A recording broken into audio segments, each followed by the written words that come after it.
KEYC News Now to Go is sponsored by Rivers Edge Hospital and Clinic. People caring for people.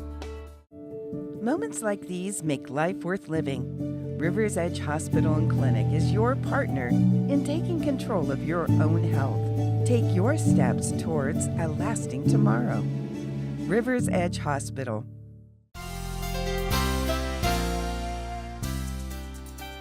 Hello and thanks for joining us for this KEYC News Now to Go update. I'm Jackson Jurek, and in a few minutes I'll be joined by First Alert meteorologist Kate Lohr with a look at today's forecast and the week ahead. We start with national news. The search for dozens of missing people in Central Texas continues after devastating flash floods. Governor Greg Abbott says more than 20 agencies are responding. The death toll is increasing, but so are stories of heroic rescues. Amy Kyler reports on just some of the many people who have helped save lives. I've lost two friends. We left them.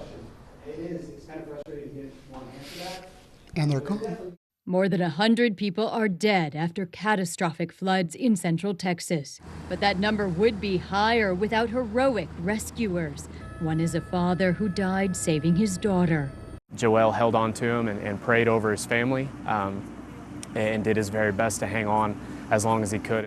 The owner of this devastated RV park recalls banging on doors and helping residents through the water. She says her husband nearly died in the river.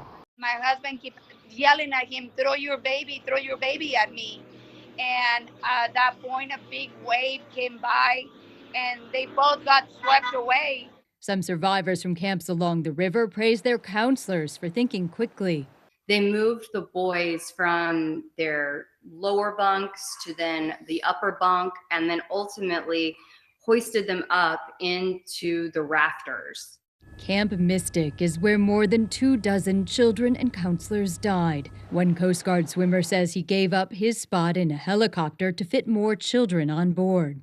It's fresh like spring. Now he's credited with helping save 165 children rescued from the camp. I've never seen anything this tragic in my life. I'm Amy Kiley reporting. News here in the state. Over the weekend, President Trump signed his big, beautiful bill into law, solidifying changes to the nation's tax code and cutting funding for several programs, including Medicaid. As Minnesota state lawmakers wait for the financial impacts to become more clear, Quinn Gorham heard from leaders about their initial reaction to the bill's passage.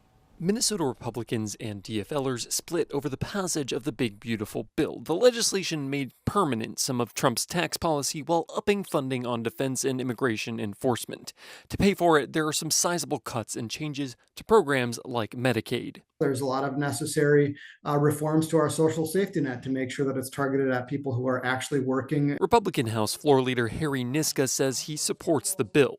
One provision it implements would require Medicaid recipients to meet a new work requirement each month. That's very important for our economy going forward, that we're not creating incentives for people who are able to work to choose not to work. But the other side of the aisle is already sounding the alarm on the bill. DFL Senate Majority Leader Erin Murphy says work requirements will just introduce an extra barrier for those who aren't able to take part in the workforce. We're not going to send our elders who are living in a nursing home back to work in order for them to get this coverage at the end of their lives. Murphy is also concerned about the impact to rural healthcare providers who are likely to see increased financial burdens with more patients receiving uncompensated care. While there's money in the bill to offset that, Murphy doesn't think it's enough. We have tried in the past in Minnesota to create an uncompensated care pool. It becomes pretty sticky right away because it is not necessarily distributed in a way that is even and fair. Some DFLers had expressed during the regular session that they could return to the Capitol for a special session to deal with any fallout from the bill. Murphy seemed supportive of the idea. If we recognize that the changes made by the Republicans in Congress require us to come together to act, and the governor calls us together to do that, then yeah. While Niska feels it's best to let things play out. I don't see any reason right now why we can't wait until February to start dealing with those problems. In St. Paul, Quinn Gorham, KEYC News Now. Switching gears for a quick weather update, Kate Lohr joining me at the desk to talk about what's going to be a gorgeous day after what was a crazy storm last night. I know I got to watch it and enjoy it.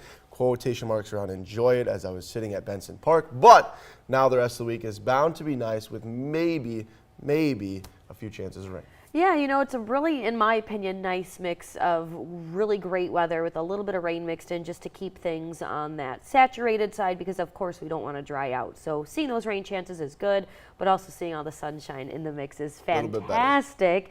Now, talking about those rain chances, here's kind of what we're looking at with our precipitation chances going into the rest of this week. We're looking at more so just late Wednesday night after midnight going into Thursday, and then scattered chances throughout Thursday and Friday.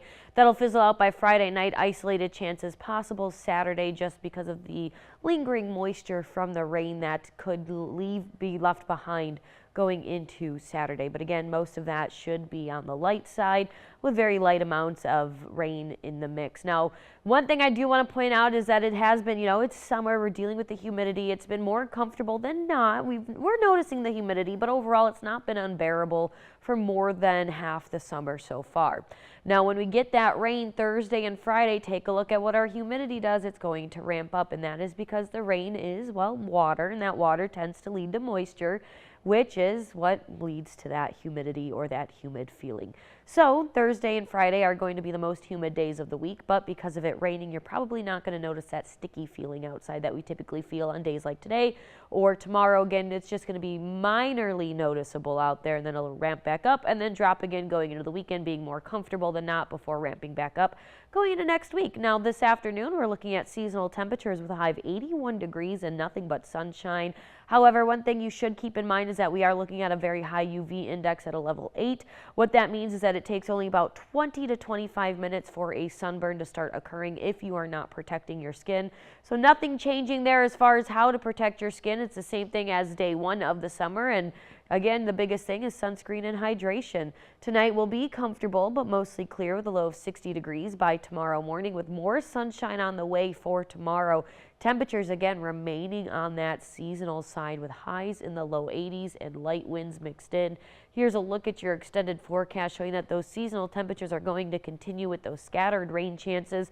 Thunderstorms possible on Thursday and Friday, but another great weekend ahead of us with highs, again, staying seasonal in the upper 70s and low 80s. Wonderful. Thank you very much, Caitlin. That's going to do it for us today. So thank you for watching this KEYC News Now to Go update. Stay with KEYC News Now for the latest local news, weather, and sports on our website. And download the free KEYC News and weather apps for the latest headlines and forecast.